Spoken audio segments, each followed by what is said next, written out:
Hi friends, आज हम लोग प्रेजेंट इम्परफेक्ट टेंस पढ़ने वाले हैं। ठीक है, प्रेजेंट इम्परफेक्ट टेंस को दो और नाम से हम लोग जानते हैं और वो है प्रेजेंट प्रोग्रेसिव टेंस और तीसरा प्रेजेंट कॉन्टिन्यूअस टेंस। ठीक है, ये तीनों जो नाम है ना, ये एक ही टेंस का नाम है, तो इसमें कंफ्यूजन में नहीं पड़ना है कि हम तीन तरह के टेंस पढ़ लिए हैं, बिल्कुल कंफ्यूजन नहीं पड़ना। और हाँ, ये जो तीन नाम है ना, ये तीनों नाम को याद रखना पड़ेगा। अगर ये तीनों नाम ये नहीं पता रहेगा कि ये तीनों एक ही चीज है, तो कई बार ऐसा होता है कि हमें एक चीज पता है, एक नाम पता है और दूसरा पता ही नहीं है, और वही चीज कोई पूछेगा कि ये चीज जानते हो, तो बोलते हैं कि नहीं जानते, लेकिन जानते रहते हैं। ठीक है, तो इसीलिए ये जो है ना प्रेजेंट इम्परफेक्ट टेंस का जो ये दूसरा और तीसरा भी नाम है, ये भी पता होना चाहिए। ठीक है, तो चलो शुरू करते हैं। देखो, ये प्रेजेंट इम्परफेक्ट टेंस जो है, ये बहुत सारे वाक्य अगर सामने आएगा या फिर अचानक से कोई बोलता है कि ये बनाओ, तो उसमें हम पहचानेंगे कैसे कि ये प्रेजेंट इम्परफेक्ट टेंस है। तो प्रेजेंट इम्परफेक्ट टेंस का जो पहचान है ना, वो ये कि क्रिया के, वाक्य के क्रिया के अंत में रहा हूं, रहे हो, रहे हैं, रहा है इत्यादि लगा रहता है, तो हम समझ जाएंगे कि ये प्रेजेंट इम्परफेक्ट टेंस है, या फिर प्रेजेंट प्रोग्रेसिव टेंस है, या फिर प्रेजेंट कॉन्टिन्यूअस टेंस है। ठीक है, देखो एक चीज, ये नाम से पता चल रहा है। अगर इस नाम को गौर से देखो तो ये तुमको बता देगा कि इसका नेचर क्या है।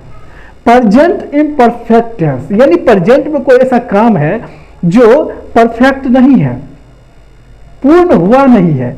दूसरा नाम देखो प्रेजेंट प्रोग्रेसिव टेंस। ऐसा लगता है, सुन के ही तो पता चल रहा है कि प्रेजेंट में कोई काम हो रहा है जो प्रगति पे है। जैसे कहीं कोई कंस्ट्रक्शन का काम, कहीं कुछ काम चल रहा होता है तो वहां पे बोर्ड पे लिखा रहता है ना, वर्क इन प्रोग्रेस, तो कुछ इसी तरह। और तीसरा नाम देखो प्रेजेंट कॉन्टिन्यूअस टेंस। इससे भी यही चीजें पता चल रहा है कि कोई काम कंटिन्यू है, अभी खत्म नहीं हुआ है। ठीक है, तो इस तरह से हम समझ सकते हैं कि ये टेंस जो है प्रेजेंट इम्परफेक्ट टेंस है। जैसे मैं नहीं हंस रहा हूं, ये तो बाद में हम लोग पढ़ेंगे, ये निगेटिव सेंटेंस है।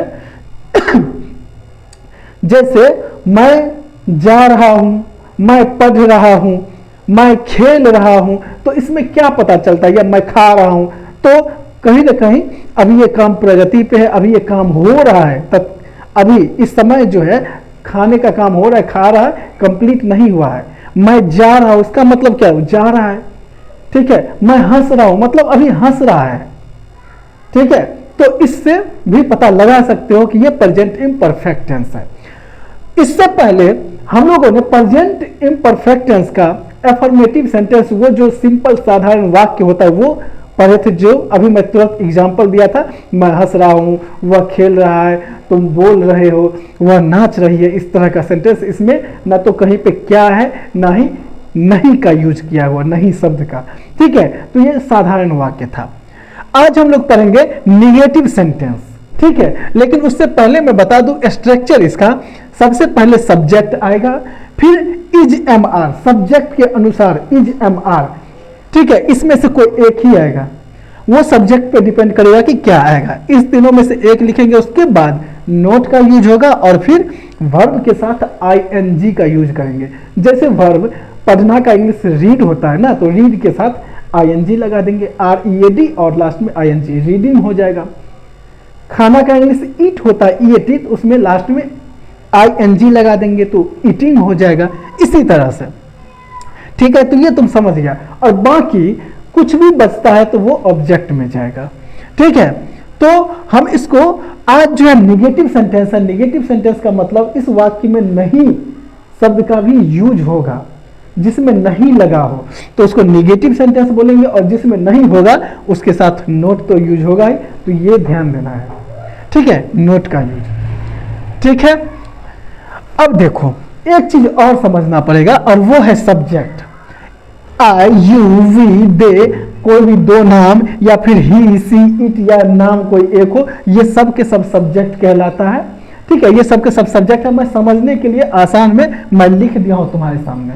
ठीक है, अब देखो, अगर आई रहेगा तो आई के साथ एम लगाएंगे, ठीक है, यू, वी, दे और कोई भी दो नाम, तीन नाम जैसे सीता, गीता और बबीता, राम, मोहन और अमन, इस तरह से तीन नाम है, दो या दो से ज्यादा, या फिर कोई ऐसा शब्द जिससे दो या दो से अधिक का बोध होता है, जैसे बॉयज, लड़के यानी बॉयज मतलब क्या, दो या दो से ज्यादा, गर्ल्स दो या दो से ज्यादा होता है, काउज मतलब दो या दो से ज्यादा का बात हो रहा है। तो इस तरह के जो भी शब्द होंगे उसमें क्या लगेगा, उस सब्जेक्ट के साथ क्या लगेगा, आर लगेगा।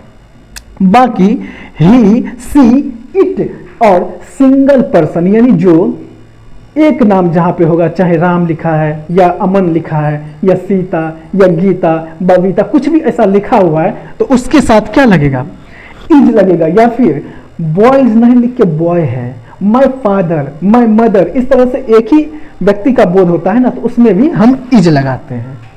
ठीक है, अब चलते हैं इसको बनाएंगे कैसे। तो आसान है, मैं नहीं हंस रहा हूं। ठीक है, मैं नहीं हंस रहा हूं, इसमें इसके हिसाब से, इस स्ट्रक्चर के हिसाब से पहले सब्जेक्ट लेंगे। तो मैं नहीं हंस रहा हूं में सब्जेक्ट कौन है, मैं, तो मैं का इंग्लिश क्या होगा, आई। मैं का इंग्लिश आई होता है। आई के साथ क्या लगाएंगे इज एम आर में से, तो यहां देखो एम, ये याद रखना, आई के साथ एम। उसके बाद नोट है, क्योंकि इसमें नहीं का यूज हुआ है ना, तो स्ट्रक्चर के हिसाब से नोट आएगा। और फिर वर्ब आएगा, तो वर्ब है, वर्ब इसमें क्या है, हंसना, हंस रहा हूं वर्ब है, तो हंसना का होता है लाफ, LAUGH, तो लाफ के साथ ING लगा देंगे, यानी मैं नहीं हंस रहा हूं, आई एम नॉट लाफिंग। इसी तरह कुत्ता नहीं भौंक रहा है, तो इसके साथ क्या करेंगे, तो कुत्ता नहीं भौंक रहा है, तो इसमें सब्जेक्ट कुत्ता है, द डॉग,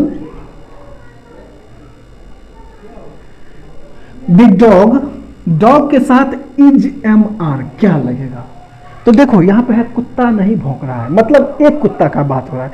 अगर रहता कुत्ते नहीं भौंक रहे हैं तो दो या दो से ज्यादा का बात होता है। तो यहां पे पता चल रहा है एक कुत्ता है, तो एक कुत्ते के साथ क्या लगेगा, द डॉग इज, उसके बाद नोट, भौंकना का क्या होता है, बार्क, BAR, क्या इसके साथ ING लगा देंगे, the dog is not barking.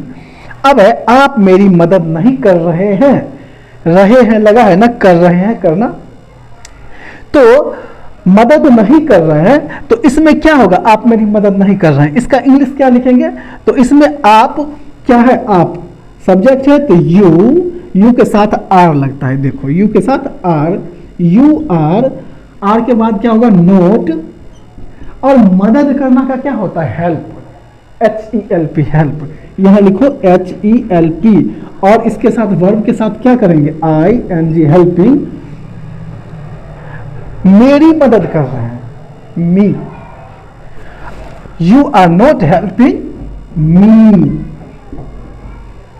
अब है मैं हो हल्ला नहीं कर रहा हूं, तो इसको कैसे बनाएंगे, मैं हो हल्ला नहीं कर रहा हूं, तो इसमें सब्जेक्ट माई, तो इसका इंग्लिश आएगा होगा आई के बाद क्या लगाएंगे, इज एम आर में से, तो आई के साथ एम लगेगा, आई एम नोट, फिर नोट का यूज होगा, हल्ला करना, शोरगुल करना, शोर मचाना, इस सब का होता है make a noise, make a noise, तो इसमें हो जाएगा मेक, MEKE होता है, लेकिन ING लगाना है तो ई नहीं लगाना, ING, making a NOISE, noise, यानी I am not making a noise. ठीक है, मैं हो हल्ला नहीं कर रहा हूं, मैं शोरगुल नहीं कर रहा हूं। अब मेरा दोस्त कल दिल्ली नहीं जा रहा है, तो इसमें मेरा दोस्त सब्जेक्ट है, तो यहां लिखो my friend, FRIEND, friend.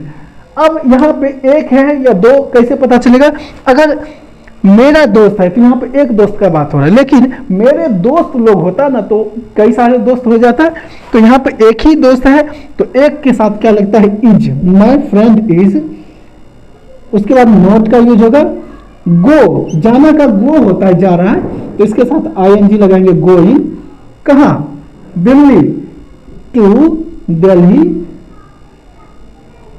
DELH, Delhi, कब, कल, कल नहीं जा रहा है, कल का बात हो रहा है, यानी जो आने वाला कल होता है उसके साथ हम टुमारो का यूज करते हैं। क्या? टुमारो। तो यहां लिखो TOMORROW। ठीक है, तो ये था हमारा आज का क्लास।